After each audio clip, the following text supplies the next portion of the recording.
कुल मिलाकर के अब ये जो पूरा मामला है ये तो बहुत तूल पकड़ चुका है। मतलब बच्चे से लेकर आप भी टीचर हो, आप भी मतलब अब इसको आप सुप्रीम कोर्ट में गए हो, आप पिटिशन आप दायर करके आए हो, तो क्या हम ये मान सकते हैं कि आने वाले समय में नीट 2024 का पेपर दोबारा से हेल्ड करवाया जा सकता है?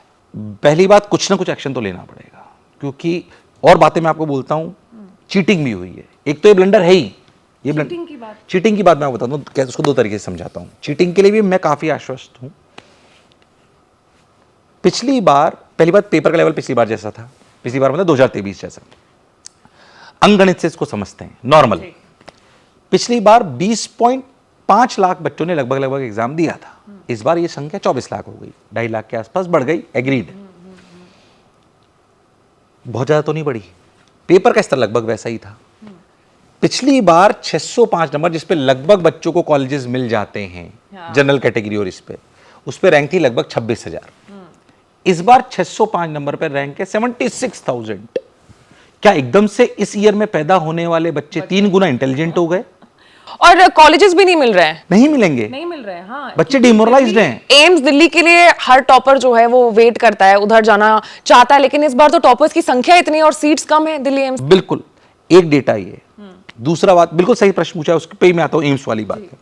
अब आप सोचिए, टॉपर आए 67, उसमें से 44 को तो फर्स्ट रैंक इसलिए मिली क्योंकि वो एक, इन्होंने सवाल को बोला दोनों ऑप्शन करेक्ट है। उसमें भी मैं आपको एक बात बोलता हूं, आप एनटीए जैसी कंडक्टिंग बॉडी जो पूरे साल में एक पेपर बना रही है नीट को लेकर, क्या उसे एररलेस नहीं बना सकती, जिसको 24 लाख बच्चे देंगे?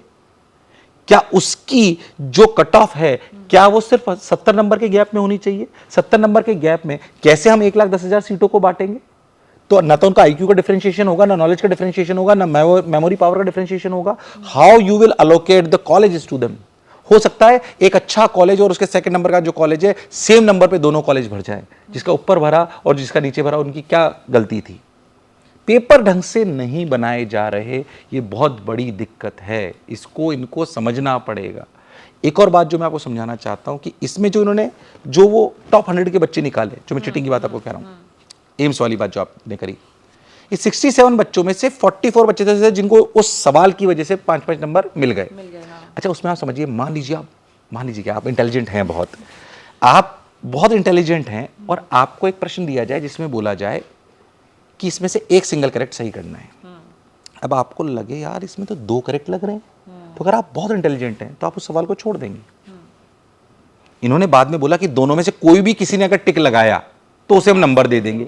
अरे, उनसे इंटेलिजेंट बच्चा तो अटेम्प्ट ही नहीं करेगा, उसकी क्या गलती थी? पहली गलती तो यहीं पर हो गई, 44 बच्चे ऐसे टॉपर हो गए। लेकिन मतलब I am sorry to interrupt you, लेकिन अगेन मेरा सवाल यहाँ पर फिर एक बार और वापस मैं जीरो पर आके खड़ी हो जा रही हूँ कि आखिर ये सारी चीजें हो क्यों रही है। और 4 जून को रिजल्ट आया है और आज 8 जून है, ये इंटरव्यू 8 जून को कंडक्ट किया जा रहा है, लेकिन अब तक भी 4 दिन बीत गए, लेकिन अब भी कोई बड़ा स्टेप नहीं लिया गया है, बस सफाई आ रही है एनटीए की तरफ। आज अभी प्रेस कॉन्फ्रेंस करी, बार बार ये बोला कमेटी बना दी और कमेटी में बोला गया कि 1563 बच्चे जिनके साथ गड़बड़ी हुई थी उनके हम रीचेक करेंगे। अरे, वो 1563 के अलावा उनके साथ भी बहुत अनियमितता हुई थी, उनका क्या होगा? उन्हें शिकायत नहीं करती, इसका मतलब थोड़ी अब तो सब शिकायत कर रहे हैं। या तो आप ग्रेस मार्क्स को हटाइए, ग्रेस मार्क्स के रूल्स को आप अलग करिए, वो आपने बिल्कुल गलत कर दिया था। जिन 6 बच्चों को 720 के पे आप ले आए ग्रेस मार्क्स की वजह से, उनके नंबर को बताइए, उस 1563 को आपने किस बेसिस पे करा?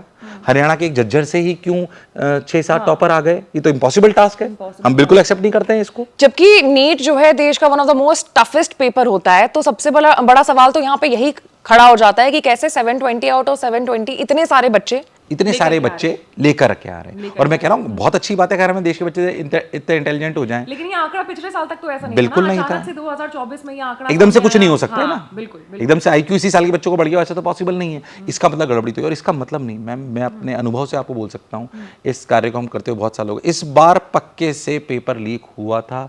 इस साल 20 से अगर यही रिजल्ट रहा तो 20 से 25,000 ऐसे बच्चों को डॉक्टर बनने को मिल जाएगा जो लायक नहीं थे, और 20 से 25,000 ऐसे बच्चे जो लायक थे वो डॉक्टर बनने से बाहर हो जाएंगे।